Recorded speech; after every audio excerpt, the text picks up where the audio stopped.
Well, hello and welcome. It is 6 p.m. and welcome to our Analytical Edge After Hours.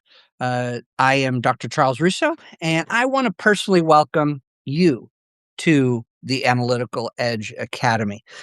For those who may be joining for the first time or listening for the first time to me, let me be briefly situate on who I am and why this space really exists.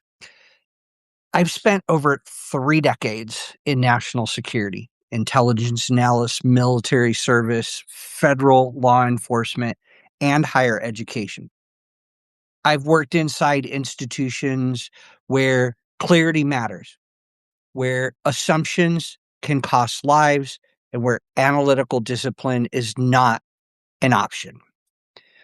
Along the way, I earned my PhD in public safety leadership. I've written Precision and Perspective and Safeguarding Analytical Integrity, 2 books that really have built programs focused on critical thinking, intelligence tradecraft, and just professional ethics.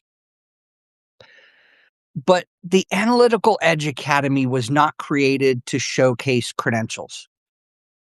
It really was created because we are living in an age of information abundance and judgment scarcity.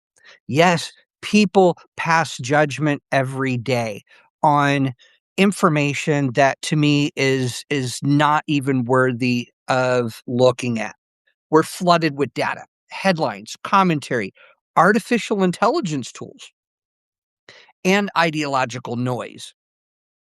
What we are not flooded with is a disciplined reasoning, an intellectual humility, structured analysis, and the courage to think independently. Now, when I look at all of this, um, I have to say that's what we do here. I really want you to learn, and I want to help you. So this is to me a two-way street. Yes, I want you to be having intellectual humility, disciplined reasoning, structured analysis. And when I say structured analysis, yes, you can use books like from Fearson and Hewer on structured analytical techniques.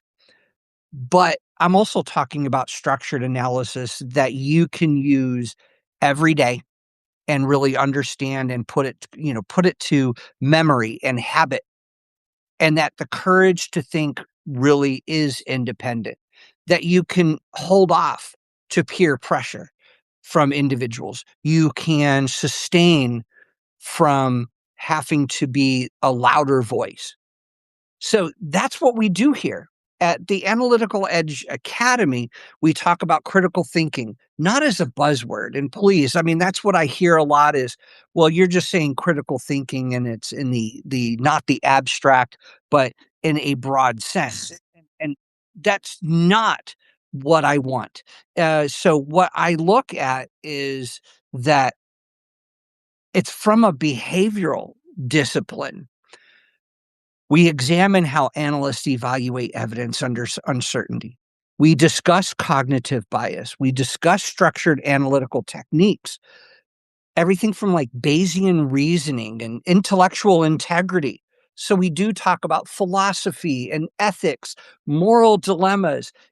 All of this together, along with a lot of the other facets of, now there's tons of books out there. There's a lot of other people out there that talk about critical thinking, but it is my position that individuals do not look at it from the position of deep diving and having people really understand what it is that they need to be putting together on, say, a daily basis, right? That they need to have the ability to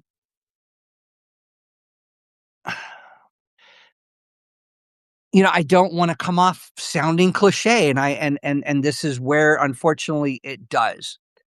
So we wrestle with ethical implications, especially, say, in a world that we start having the use of AI tools.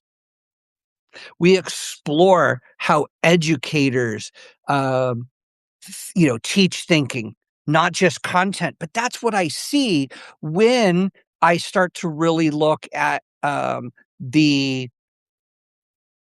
course curriculums, and I start talking to professors, doctoral level, graduate level professors, that having that ability to really teach critical thinking is one thing, but it's almost the content. They're going through the checklist, but are they really getting down into the nitty-gritty of, does an individual even understand how to formulate an argument? Do they even understand their own bias, their own assumptions? So we wrestle with the ethical implications. We explore how educators and even yourself. And so here we're going to challenge ourselves to separate the signals from the noise in a world that really profits from confusion. I mean, I really do look at such things as TikTok and Instagram and Facebook. That's doom scrolling. That is all put together. That's why they call them content creators and influencers. I am neither a content creator nor an influencer, and I don't want to be, because those are for entertainment purposes.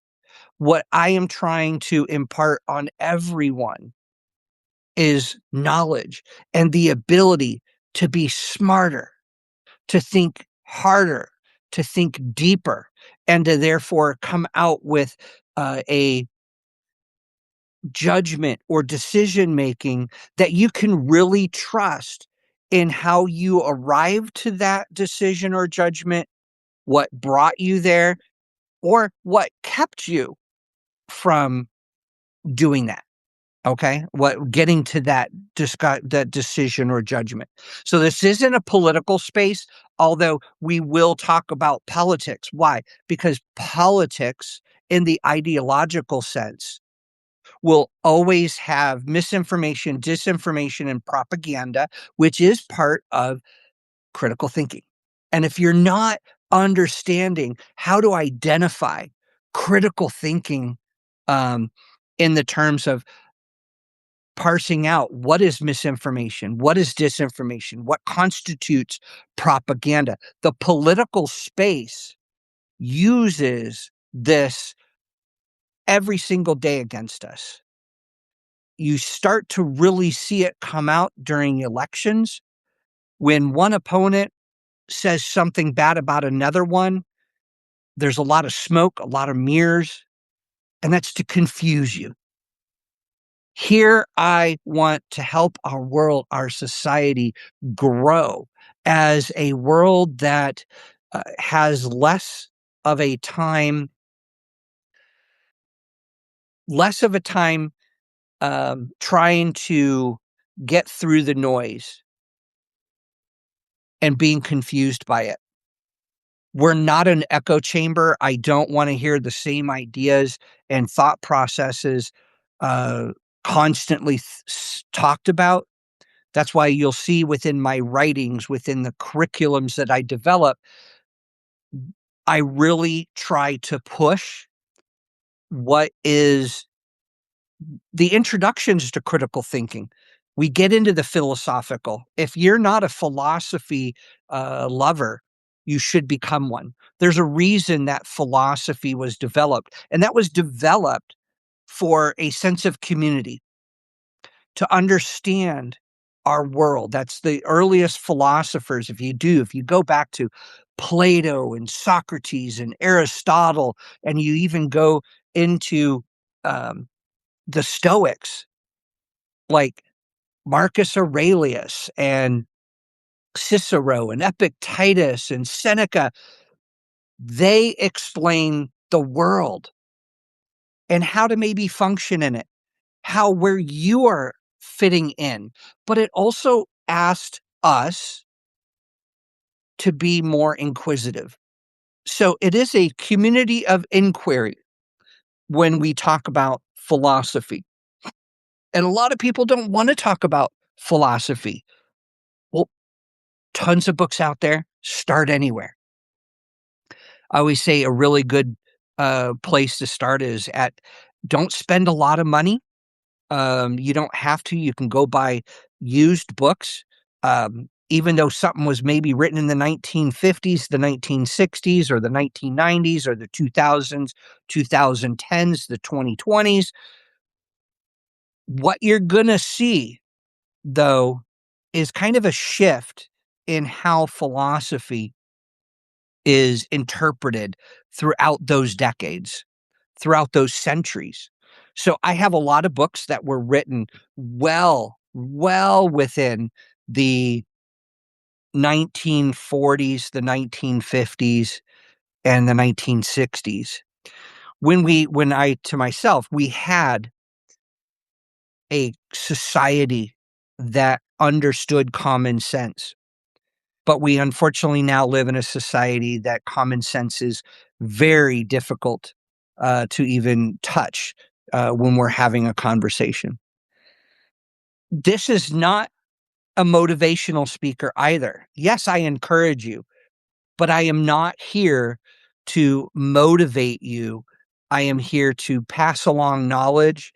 But if I don't know something, it's to really be the training ground for sharper judgment.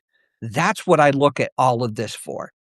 Um, Between January and February, we had some sessions here that were held in the mornings, and I recorded several of them, and even with a colleague, um, David Jimenez. And Professor Jimenez and I had, I think, some of the most riveting conversations, some of the most expanding conversations, that they gave me great ideas for a next topic to write about. You will hear concepts from, yes, national security and criminal um, justice, intelligence doctrines, philosophy, epistemology. You don't know what that word is? Please go look it up. Behavioral science. We encourage you to question assumptions, right? Including your own. You can question others' assumptions, and I really want you to. Because if we're not questioning someone else's bias, especially when they give us, I'm going to say this word loosely, information, and they are so emotionally attached to it, you have to already know there's bias. We've all met people that are very quick to state their beliefs and their opinions, their ideologies. You can't argue with those because those are emotionally attached to the individual. What you have to do is, as an intellectual, having the intellectual humility that I talk about, as well as the integrity, you are going to be already thrusted into the point of view and perspective of you now are the um, voice of reason. So you'll be invited to really slow down before forming conclusions. Uh, you will leave with practical micro protocols that you can apply immediately, say, like in your classroom or in your agency or leadership roles, right? I want you to really be able to position that in the standpoint of your daily life. Again, it is a habit we have to get into. Critical thinking is not a trait. It is not something that comes to us quickly. It took me decades to get where I'm at, and I'm still not the critical thinker that I want to be. That's the reason for me. It's a passion. It's a study. But I'm also in the time of my life I get to do more study. But that's also where I've talked to colleagues. I've talked to high school students, my college students, that what is it that you wish that you could learn And it's not that they're giving me the, "Oh, I wish I could learn philosophy." It's in talking to them is really saying that they they really don't know anything. And I have to say, "You're right, I don't either." I mean, I could give them all this information on how philosophy can sharpen your thinking, how reading books on critical thinking and, like going to conferences or doing your own work in research. AI nowadays does a lot for us, but there's the fear it has the ability to take away our critical thinking aspects. It does, but it's a tool, and you have to face it as a tool and not as an obstacle. We have whole generations now who have been introduced to AI and they use it for what they see it as a generator of information, but they don't use it. They use it in a means to an ends for assignments to be completed, right? Uh, or to get some quick answers. It's kind of like to me, if you're using any kind of AI, like say Claude or Gemini, Copilot, ChatGPT, um, if you're using it to, hey, give me the best recipe for spare ribs, for say dry rub or a vinegar base or a barbecue base, eh, that's okay. You could do the same thing on Google, at least within AI. It kind of can give you options. And then you can go down to, well, how do I cook this? How do I prepare this? See, now you're building knowledge. To me, it's stacking and layering.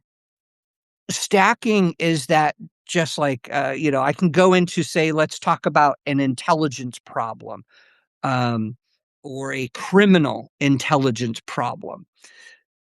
That if we're looking for pattern analysis, we can ask AI to look at the information of, say, all the addresses based on police reporting or, say, within federal law enforcement. Here's some patterns. I want you to find the outliers. Where should we start as we're seeing anomalies or outliers? The stacking is asking those questions. The layering is when you start to come out to say it starts to tell you a gang or an individual, and then you want to tie that individual to say, yes, a gang. Well, what about that gang belonging to a larger national or international organization? Then you can start to layer, what about the financials? What about the communications? What about what other facets of organized crime are they involved in? What can we see? And it's based on reporting. This is where I see that the intelligence community has the ability, and law enforcement as well, local, state, federal, has the ability to really leverage what AI can give us. To me, employing some of these micro protocols in our classrooms, we can turn and flip curriculum to say, we know you're going to use AI and we want you to become smart. So, what AI spits out, you now have to apply the reasoning, the critical thinking aspect, because AI cannot give us the so what for, the bottom line up front, that real scientific analysis.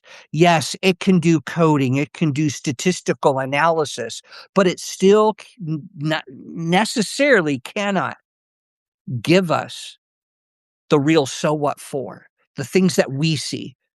It just hasn't gotten into that granularity. So if you're here to be entertained, sorry, you're going to be really mildly disappointed. While I'll write some things in humor, these are serious topics. These are things that I want to hear from my subscribers. If you have questions, that's what I'm here for. If you want to see things go a different direction, I want to hear from you.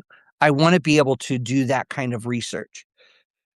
If you're here to think more precisely, you are definitely in the right place. So tonight, before I open this up, we're going to really kind of explore what I see as some real critical thinking issues in, say, deconstruction of criticism, of deconstruction of an argument. Now, again, I've written some articles recently in my Substack. I have posted those also within the school, Analytical Edge Academy. And so, therefore, if you're already a paid member of either one, you will get it. And so there's no need to double dip, if you will. Um, but within my Analytical Edge Academy, you do get a lot more. We have some courses coming online. Um, we have so far the critical thinking. We have the intellectual, how to become more intellectual, and I'm going to get to that here in a minute. But as we do dive into topics, and of course, if you do have a topic or a question or something you want to discuss tonight, this is what I love about these after hours, or these when I hold coffee hours in the mornings. Every once in a while now I will, special occasions, that type of stuff. Come with questions. Let's talk about it. This is an exchange of ideas. So I invite you to really engage actively, because again, this is part of our society that we are finding very difficult to do. We don't want to engage. We're so fearful of an argument or a challenge. But can we challenge ideas? Can we ask the hard questions? Can we push back thoughtfully, respectfully? See, you can. You're not in charge of somebody else. But intellectual growth requires some friction. That's how I know that, yes, I can read, I can research. I use AI to really help me formulate my articles. I let it do some of the real deep research that I don't want to go into ProQuest or EBSCO-host. I don't want to trudge through journals that I may be looking for a very specific article. I can use AI to leverage getting me the information, the pros and the cons. See, that's what I love about that's part of the only friction I get, unless we're exchanging these ideas and asking each other hard questions. So that's what this academy is really about. It's cultivating the disciplined minds in really an undisciplined age.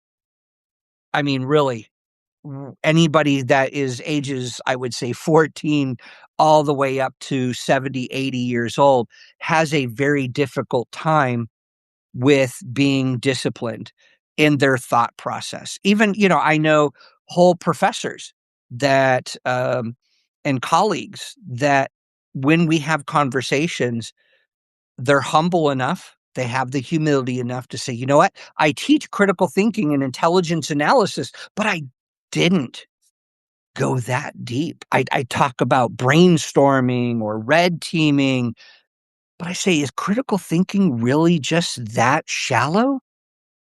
What about really diving into the intellect that each one of us has? So, I look for high energy. If you have questions, if you have thoughts, let's be conversational. So with that, I invite you to, if you want to turn on your microphone or if you want to use the chat, I'm monitoring that as well. Um, so it's up to you if that's what you want to do. We have about 30 minutes, 35 minutes left. So I look forward to really what I would say is some engagement.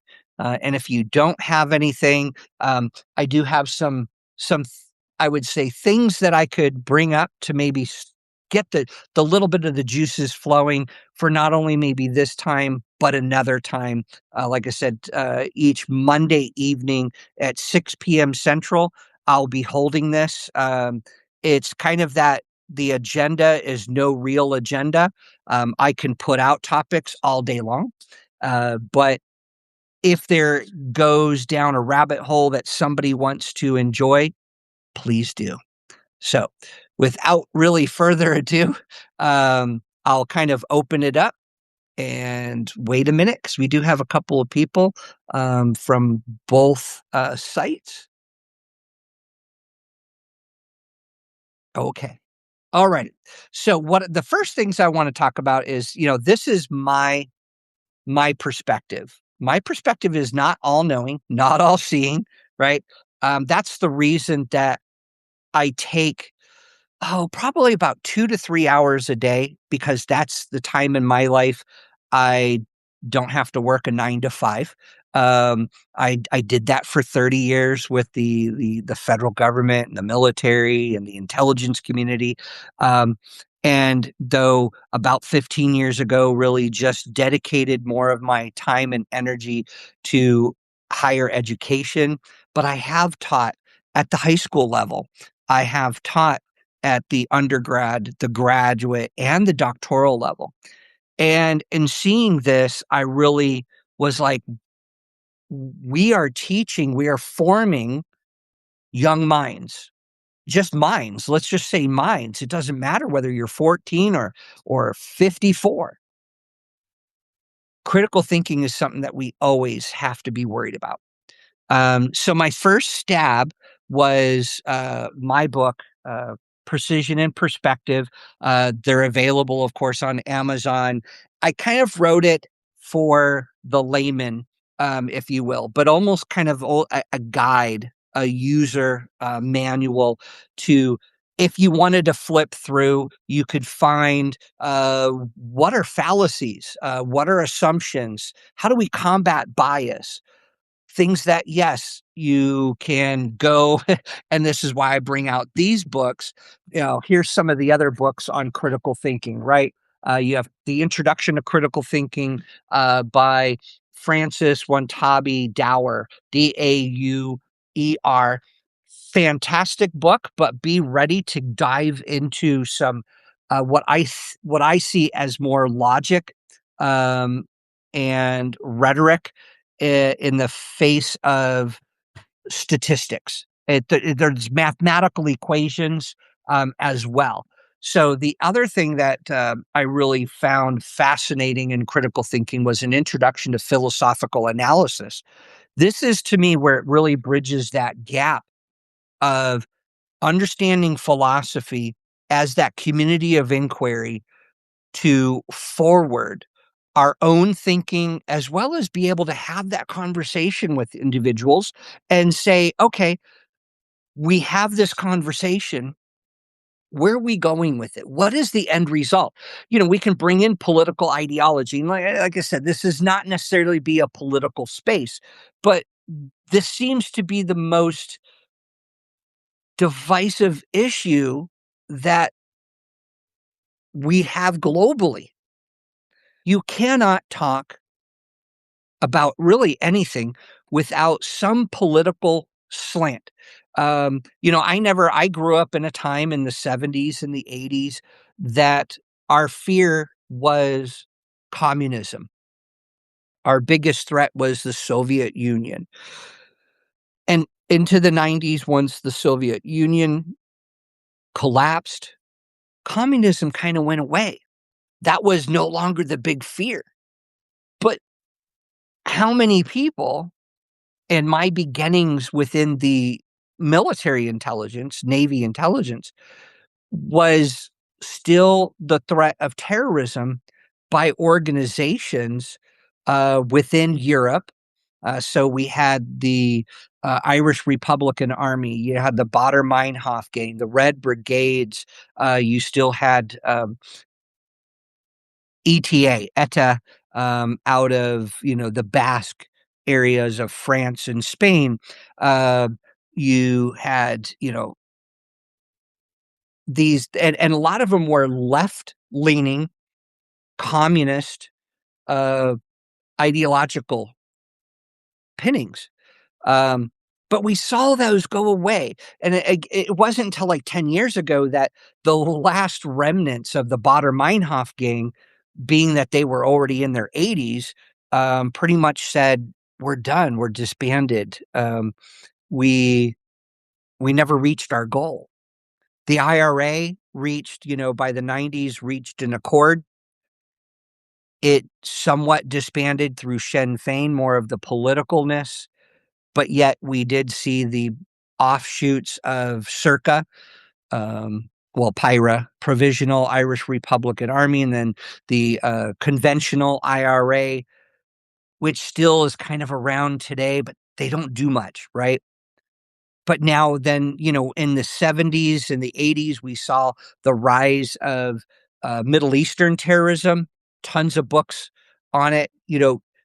Yes, even back in the 80s, we were having discussions of the plight of the Palestinians and where does, Israel have the right and where do the Palestinians have the right and where does all these other Middle Eastern countries file in and were they all under Muslim Brotherhood and then the plethora of um, terrorist organizations. And that became a different ideology. That was the Islamic jihadist. And then, yes, with the explosion in the 1990s under Osama bin Laden, now we had the fatwas from him, and then a 9/11 era, the September 11th, 2001 attacks. And that changed really the world. So we've always put this global war on terrorism, but do we really know and do we really want to go after the terrorists? Well, to the thinker, we can talk about this, but we've seen in the last 5 or 6 years, even on college campuses, the indoctrination. We're no longer this quid pro quo of having conversations, are we? We don't know how to have a conversation. Um, you end up having somebody who just says um, ICE is bad and Israel bad, all these things. And then you can say, okay, well, I don't want to say that you're wrong, and I'm not going to say that you're right. So let's talk about this. The pushback is if you want to have a conversation, they're not prepared. Well, you look at a lot of the college students, they're not taught to think critically. They don't even know their own bias. They can't have that conversation. So that's the reason I even had written my book, let alone I'm constantly reading.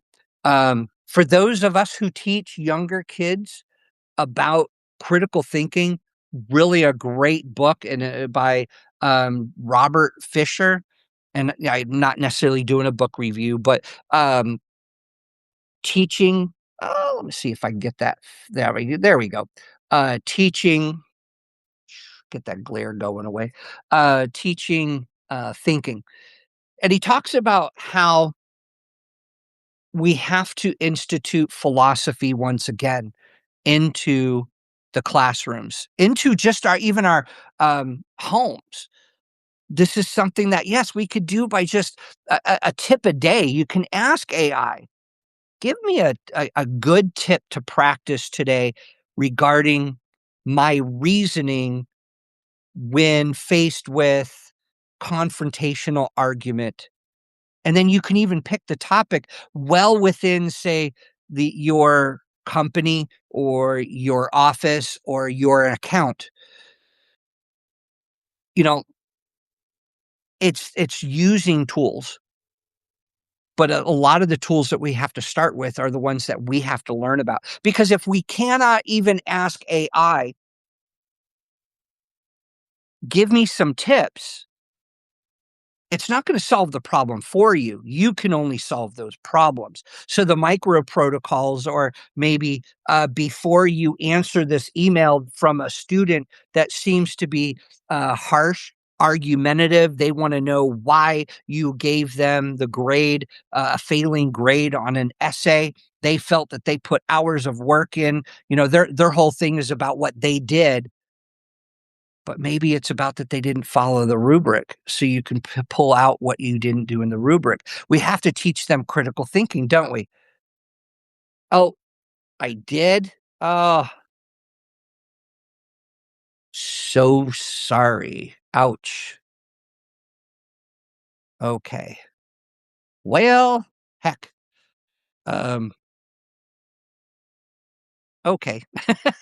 I do apologize, for sending the wrong link. And that's in the school, correct? I do digress. Um, yeah, and I do not have my phone on me. Um, darn. Okay. I do apologize and oh, okay. Well, I will have to correct that, in the future and make sure.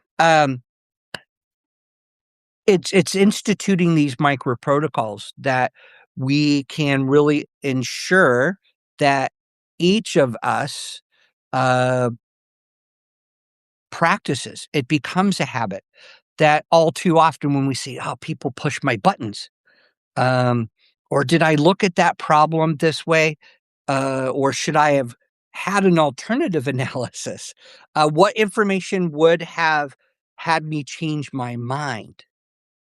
Well, that is again, that if we're not taught and we're not provided at least those mind-opening ways, if you will, um,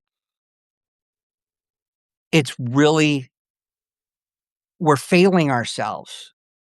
We allow ourselves to get upset, or mad or,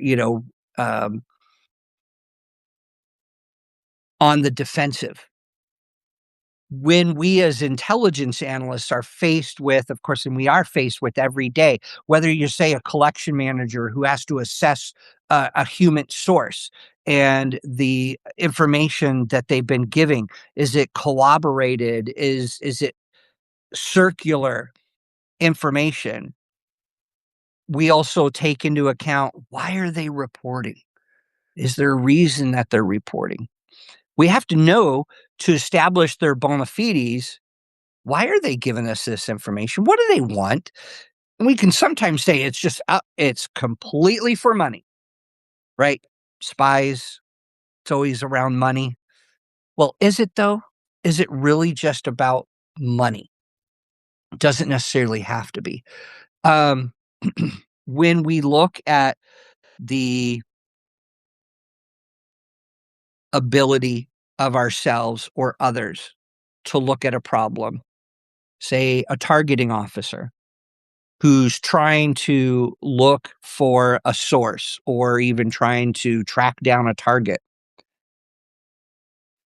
And we only can see so much, right? Through any of the organic collectors that we have, human, right? Then you can have satellite imagery, signals, intelligence, communication, MASIN, you can go on and on with the intelligence disciplines in order to collect information. But at what point do we say, if we come to a roadblock, and I myself as a targeting officer or helping a targeting officer, have come to that realization of, I just can't find somebody with a vulnerability or accessibility to get to, and they give up. But I'm like, "Are you sure? Have you thought about everything? Have you really done the research on, are you going on certain assumptions? What information are you missing that would change your mind?" And then we get to the actual analyst, the senior analyst, who's writing up assessments and bulletins and studies. Are they asking the right questions? Are they formulated to either be narrow, too wide? Are they going down the right path? What information would change them to actually have to change? And we can say this straight to a graduate, undergraduate, or even a doctoral student. Um, that when we look at the tried some here because it's already in. Um, I got something else, and so Not sure why the wrong link from somebody else, but it's showing up as still the same link as that I posted. Or J. Hmm, not sure that's the one we're on, so okay, sorry about that. Had to digress because another message came in, so, um, okay, and that link didn't work. Ugh, okay. Um, for the one individual that's in the school, Ricardo, can you text me the link that you used? I know that we're 20 minutes in and several people are already in here. Maybe that you used. Um, they should be able just to even though click on the live random hangout. um, oh, that is why. Okay, they have to pick. Oh, I accidentally started two different ones. Okay, I see what I did. Everyone, never mind. I see what I did, and that's confusing, because it looks like two, live sessions within the school classroom, because I did a test earlier, random hangout, and that's what started it. Okay, so the other book that I ended up kind of starting on was, of course, it has a political slant, not towards one political ideology or the next, but the safeguarding analytical integrity, and that I saw even after training and being part of like the International Association of Crime Analysts and Idealist and IAEA or ILEA, sorry, um, that in talking to crime analysts and being a part of that world as well is you can sometimes see a political slant. They're being asked to do things. Well, even the detectives and senior officers will have already a framed understanding of what the problem is and want them to tackle it that way. How do you propose to look at it? Thank you very much. Yeah, that was the issue. So I'm going to put anybody have maybe something, uh, a thought on, where they see, unfortunately, the issues with, I would say some, if not all, but like where you have had come up against the issue of you're being told to write it this way. Because in my second book, The Safeguarding, that's exactly what I took was going. I went back to 1964 to the Gulf of Tonkin um, debacle, if you will, the scandal, and it transcends Republican and Democrat. Um, because I write about both. Um, and it's the political slant that is put on not only just national security, but law enforcement intelligence that they're looking for the answers. It's that cherry picking, right? How many of us have come up with the cherry picking issue? I only want the information that's going to support my clause. Ah, yeah, that happens. That happens quite a bit. Um, and the only way to really combat it is for you and I to really understand that it's up to you and I to say, wait now, where are you coming up with this? It can almost be that what I look at it is that blunt language. Um, applying the why are you making that assumption that it has to be this way? If you can tell me what your assumption is, you can deconstruct. That's part of critical thinking is not a rush. And there's a lot of times with critical thinking traits that you have instilled and put into a habit.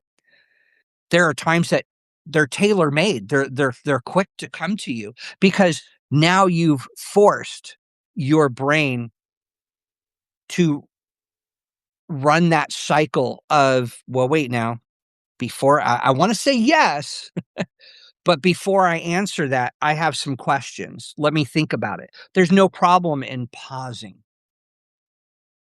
When someone wants to force an issue and force you from having that sharper judgment, I would really say, well, wait now. You brought up some really good information. So you're not putting them on the offensive. You're almost like you're going to start to teach them how to think critically. That I'm not challenging you on this information. I just need more, or I need to know how did you come to that?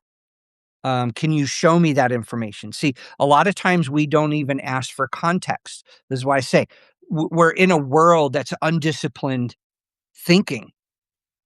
Look at Instagram on how you can frame a photo and make someone look guilty. You can frame a photo and make somebody look innocent. And if you continue to put this information out, people just start to believe it, that it's completely true, right? Conspiracy theories can blow up. And so when we say conspiracy theory, are we really deconstructing it? Are we looking at what we just want to see are just facts that we cherry pick that confirm that confirmation bias of what we want? A lot of times that's what people will do. It's our job as critical thinkers. I want you to become a philosopher. I want you to be able to have that inquiry.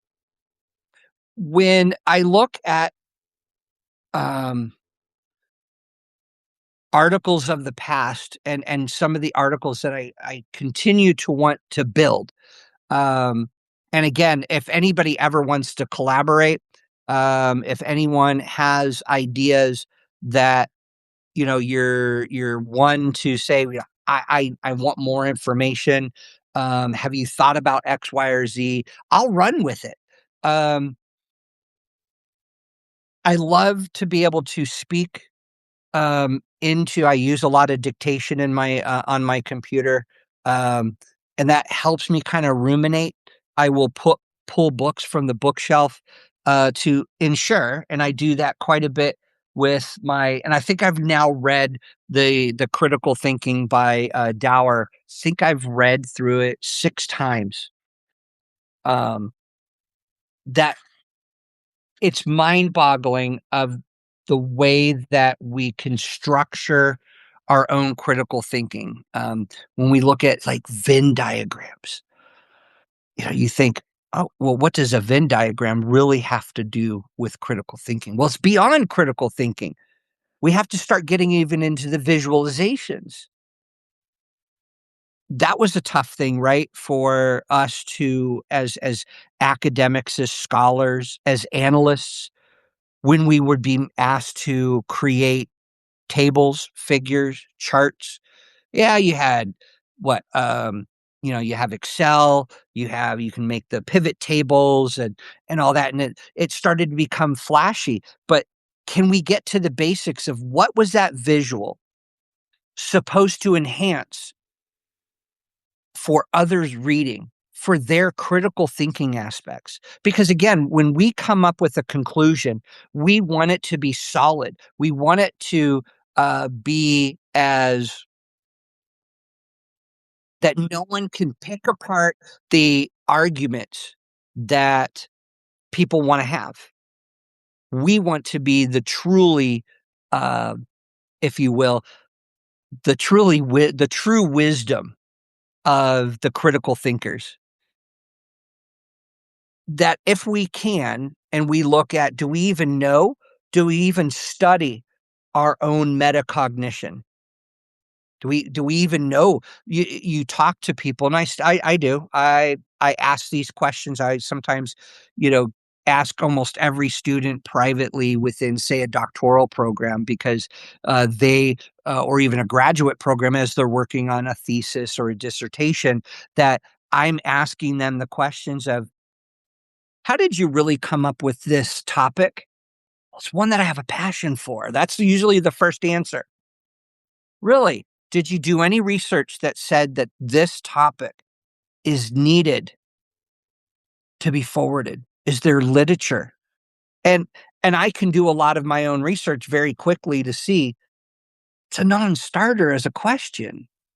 You know, that can they formulate the problem statement, the purpose, the position or the argument? Can they articulate that thesis statement?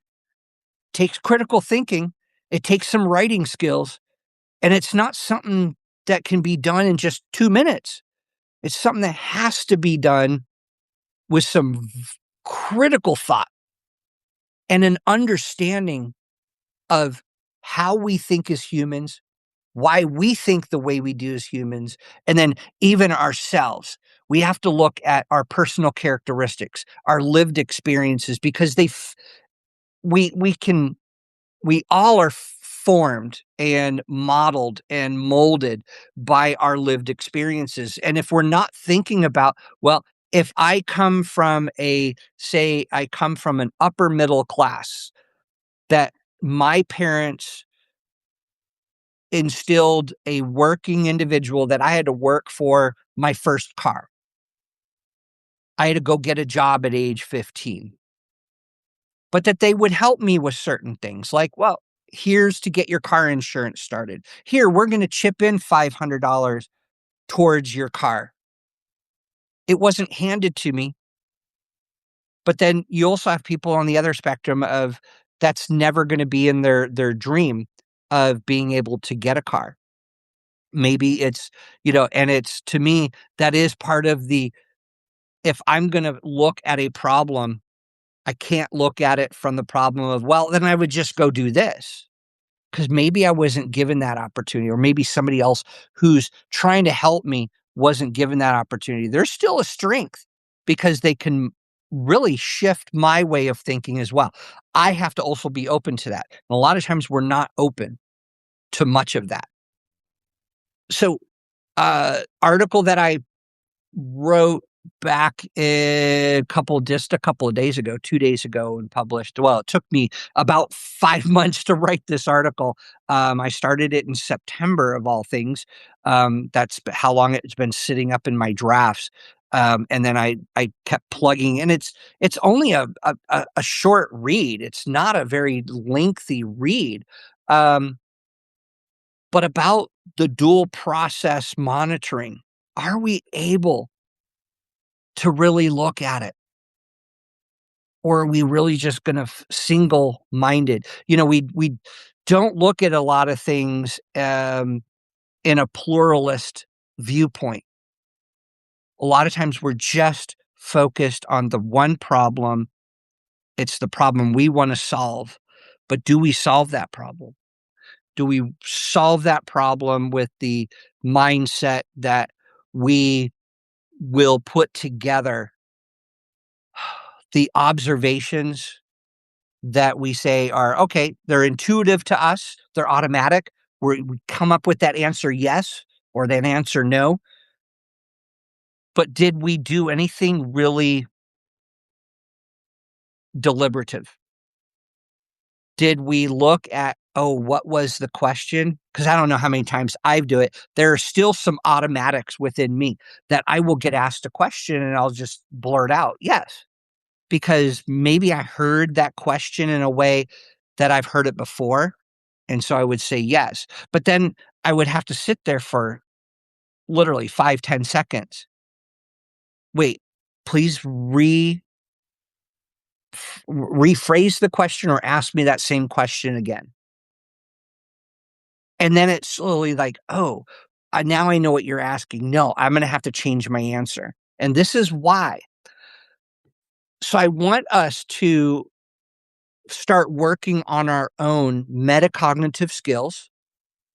It really helps predict the critical thinking well beyond our cognitive capacity. It helps us with interventions of our own strategies to ensure that we're higher performers. that we are aware of ourselves, and what we're saying and what we're doing. Um, so that is part of that analytical monitoring. I think teaching, getting down into the breaking down of how to look at an argument. What's the premises? What are the well? What is the argument? Give me at least three, maybe four premises to that argument, and then you break it down into an algebraic equation. So number one is your argument. You have P1, P2, P3. Let's say they're premise one, premise two, premise three. So premise one is to say that this argument is true. Here's the first premise. Here's the second premise. Here's the third premise. And then the divising line stands for therefore over the conclusion.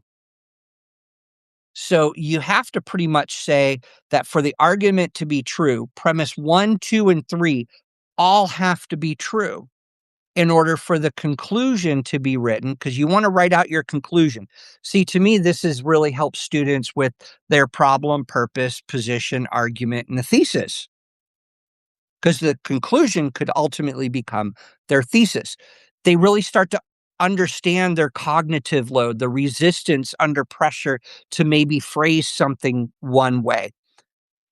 It allows them to measure, allows you and I to really measure the elasticity of our argument. Can that argument be shaped to be sharper? Or can we say that's really a non-starter argument if we break it down? If you remember how to, and I know in grade school, high school, and even some beginning college classes, diagramming sentences, understanding the predicate, the noun, it we even have to go back to that level. And I think doing so really helps us understand that words have consequences. Words are fragile because if many of us have teenagers or others that we look at, and they say things and you're like, watch that word, because if you say that word, it means very much something different. And we've always grown up with words can be hurtful, right? Um, especially in more recent times that words can be hurtful. But I'm not talking about the emotionally triggering. I'm talking about that it can hurt your argument. So we have to be clear, concise, and yet very succinct in understanding where we're coming from in a critical thinking aspect. We see politicians, we're going back full circle. We see politicians do this. We see motivational speakers do this because they're going to use certain words that are charming, that are uplifting, that get you going. So I'm trying to be, really being blunt about it. That when we look at these individuals, to include analytics in these settings, analytical leadership, people do critical thinking in really only one way. That's an only name only, only a name, that they do not go beyond the threshold of being able to even give us the definition of what is critical thinking, and then even go further to what is the definition of critical thinking in um, intelligence analysis and crime analysis and counterterrorism. You know, those are the things that I think about now that I wish I would have known 10, 15 years ago, um, even 5 years ago. This journey of critical thinking really started when I got into, of course, the philosophical, um, theoretical frameworks for dissertations, that I'm beginning to know what I don't know, and I don't know what I don't know. Does that make me smart? No, but it makes me a better critical thinker. So, with that, thank you very much for attending. The recording, of course, will be made available to those who, again, I apologize for the wrong links. Being sent out. I will ensure that next week, Monday, that doesn't happen. And I will actually send them out much earlier with my reminders. So, with that, have a great rest of your evening. I look forward to communicating with you inside, our classrooms and with inside, say, Substack and school. Please, this has to be engaging in order for me to help not only myself learn more, but for you as well. So, with that, have a great rest of your night. Y'all take care.